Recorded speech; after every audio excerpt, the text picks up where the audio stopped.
Assalamualaikum warahmatullahi wabarakatuh. Waalaikumsalam warahmatullahi wabarakatuh. Terima kasih untuk teman-teman yang sudah menghadiri Zoom pada siang hari ini. Bagaimana teman-teman? Kabarnya baik dan sehat? Alhamdulillah baik. Alhamdulillah sehat. Apakah di sini sudah vaksin semua? Alhamdulillah sudah. Alhamdulillah kalau sudah begitu. Di sini kami akan melakukan penyuluhan dan edukasi mengenai pentingnya vaksin COVID di masa pandemi ini. Baiklah, sebelum ke penyuluhan dan edukasi, izinkan saya untuk memperkenalkan diri terlebih dahulu. Perkenalkan, saya Putri Ayu Agustini. Di sini saya sebagai moderator yang akan memandu dan memimpin penyuluhan dan edukasi pada siang hari ini.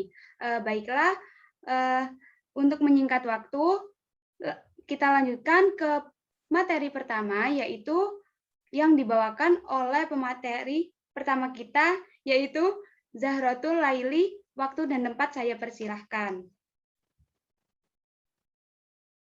Baik, terima kasih atas kesempatan waktunya.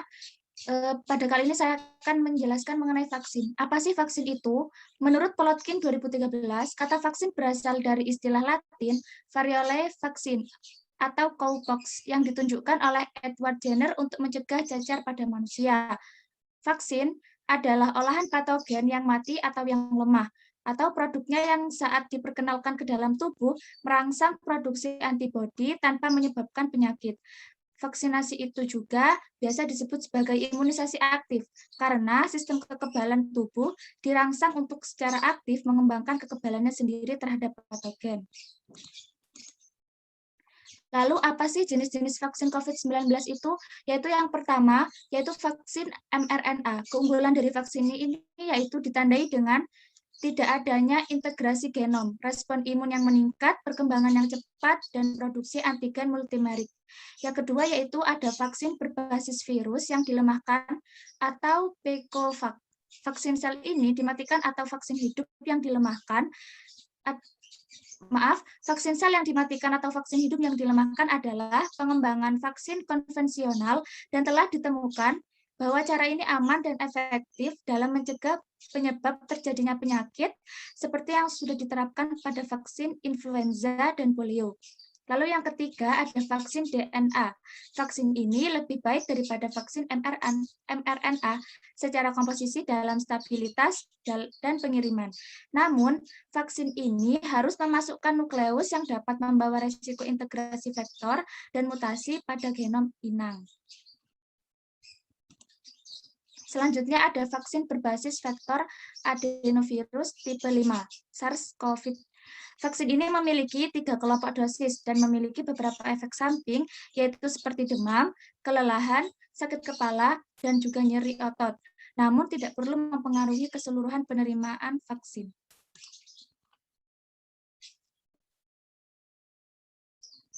Baik, terima kasih atas pemaparan penjelasan yang sungguh sangat jelas.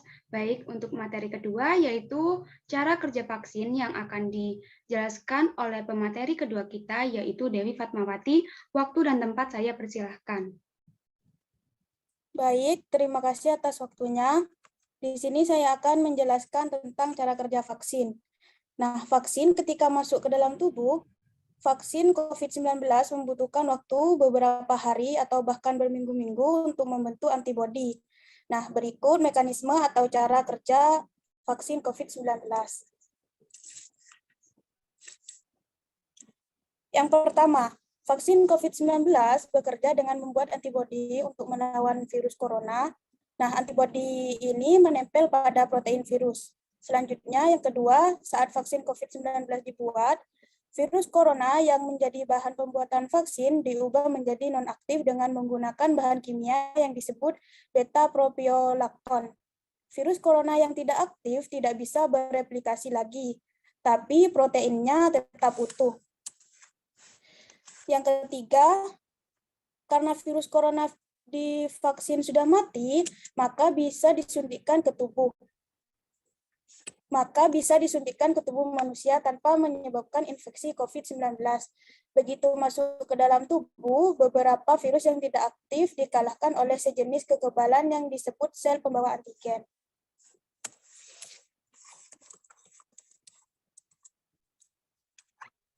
Yang selanjutnya, sel yang membawa antigen merusak virus corona hingga muncul beberapa fragmen di permukaannya, sehingga sel tubuh bisa mendeteksi fragmen tersebut.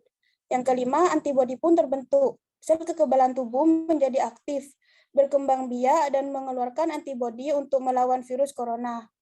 Yang keenam, setelah vaksin disuntikan, sistem imun mampu merespon infeksi virus corona yang hidup. Kemudian, sel kekebalan mencegah virus untuk masuk dan memblokir virus dengan berbagai cara. Yang selanjutnya, tubuh menyimpan segala informasi tentang virus corona setelah disuntikan vaksin COVID-19, tubuh dapat mengingat virus corona selama bertahun-tahun lamanya. Nah, untuk cara kerja vaksin di sini, apabila teman-teman pernah mendengar bahwa vaksin COVID-19 adalah virus corona yang dimasukkan ke dalam tubuh. Memang benar virus corona dimasukkan ke dalam tubuh, tetapi virus di sini sudah mati dan tidak bisa bereplikasi. Jadi, teman-teman tidak perlu takut untuk divaksin. Nah, selanjutnya manfaat dari vaksin. Next.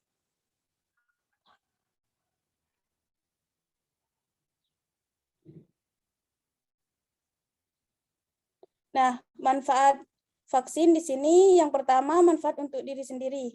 Sebagaimana manfaat dari vaksin lainnya, vaksin COVID-19 bermanfaat untuk memberi perlindungan tubuh agar tidak jatuh sakit akibat COVID-19 dengan cara menimbulkan atau menstimulasi kekebalan spesifik dalam tubuh dengan pemberian vaksin. Yang selanjutnya, manfaat vaksin untuk masyarakat. Yang pertama, di Indonesia menjadikan pelaksanaan vaksin COVID-19 sebagai bagian dari strategi penanggulangan pandemi COVID-19. Di masa pelaksanaan vaksinasi COVID-19 ini bertujuan untuk melindungi masyarakat dari infeksi SARS-CoV-2 yang dapat menyebabkan kesakitan dan kematian akibat COVID. Selanjutnya, jika cangkupan vaksinasi tinggi dan merata, artinya cukup banyak orang di dalam masyarakat yang divaksinasi, maka diharapkan akan terbentuk kekebalan kelompok sehingga dapat mengurangi penyebaran virus, memutus rantai penularan, dan pada gilirannya akan menghentikan wabah. Yang terakhir, dengan diperkuatnya imunitas masyarakat, produktivitas juga akan meningkat, sehingga meminimalkan dampak ekonomi dan sosial yang selama ini menjadi salah satu isu utama pandemi COVID-19 di samping kesakitan dan kematian.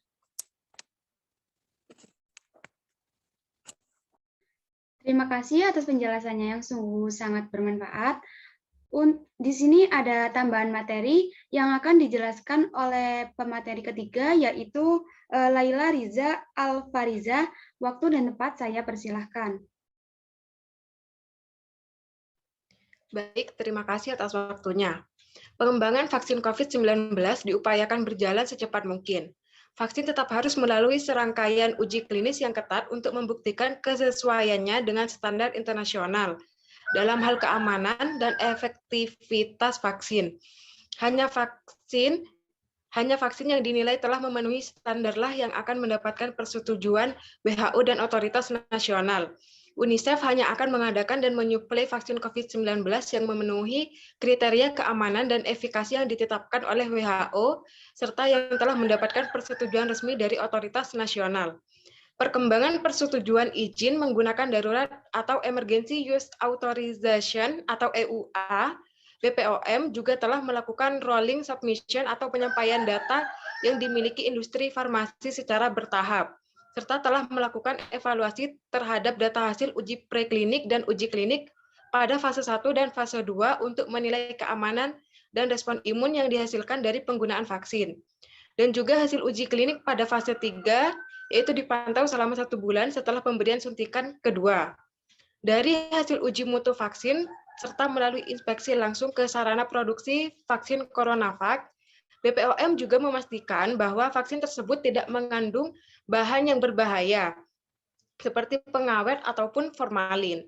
Sementara penambahan aluminium sebagai adjuvan atau timerosal sebagai pengawet pada vaksin umum dilakukan, sejauh digunakan dalam dosis yang dinyatakan aman sesuai standar internasional. Vaksin menyelamatkan jutaan nyawa setiap tahun. Pengembangan vaksin COVID-19 yang aman dan efektif adalah langkah penting dalam upaya global untuk mengakhiri pandemi COVID-19 ini, agar masyarakat dapat kembali berkegiatan seperti biasa dan bertemu dengan keluarga serta kerabat-kerabat tercinta yang ada di luar sana. Vaksin bersama, penerapan disiplin 3M, yaitu memakai masker, menjaga jarak, mencuci tangan, dan penguatan 3T, yaitu tracing, testing, treatment, merupakan upaya lengkap dalam menekan penyebaran COVID-19 secara efektif. Jadi,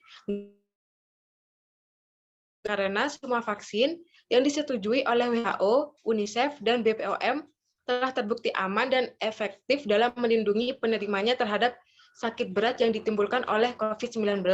Dengan demikian, vaksin terbaik adalah vaksin yang paling siap untuk diakses. Terima kasih. Baik, terima kasih atas penjelasannya yang sungguh sangat jelas.